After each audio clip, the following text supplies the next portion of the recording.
อ้ยะวันนี้มาพบกับผมบางมีไม้เดียวกับผมนะกาวันนี้ผมเอาปลอดการจนแบบกล่าวก็งัวกูดังกู1 กิโล2 กีดตีจนกันวันที่16 ตุลาจนกันที่ซาน้ำตุงปูมาฟ้ากันครับกูนี่ก็ตัวดีตัวดังคุณรอเล่รอจมกันมาได้ปลายกันตั้งกูระว่างกาวงาเต็มตั้งกับลายบิ๊กโตไก่ดักโดกามากด1ไก่ดักบิ๊กโตกดจ้องมาที่ครับการสำหรับไก่เล่นวัวหลวงหน้ากับกลุ่มบางมีไม้เดียว VIP ตอนนี้ตีบางมีกับเปิดหลวงหน้าใช้กันก้นเลี้ยวยาวๆนะครับเปิดมาเบียดเลยเปิดซอดเปิดตี้เปิดไว้บางได้กามได้เต้งกินจ้องก้างใบ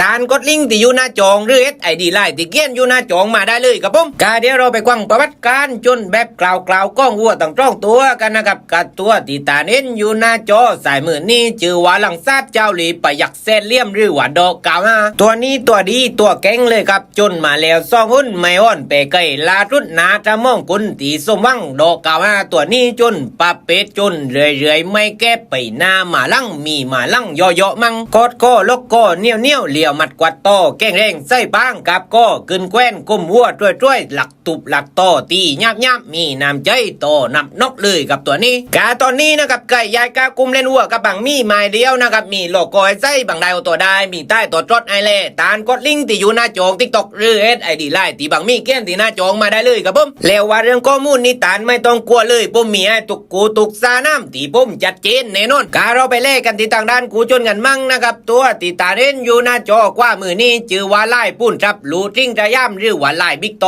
ตัวนี้อยู่ล่อตัวดีตัวดัง FC มาครับจนมาแล้วจ้องอ้นไม่เคยแปเคยลารุดนะไล่วันแม่ตีบ่อลอบิ๊กโตตัวนี้จนปาเป็ดเรื่อยเย็นสไตล์คลาสสิกเลยครับไปนามาลั่งป่าวัวป่าตัวดีเลี้ยวมัดกวัดโตแก้งเร่งหลักเวียงหลักโตดีกับก็ก้าวปังกุมวัวจ้วยกลางดีโตกลางนักปอดใหญ่ใจมา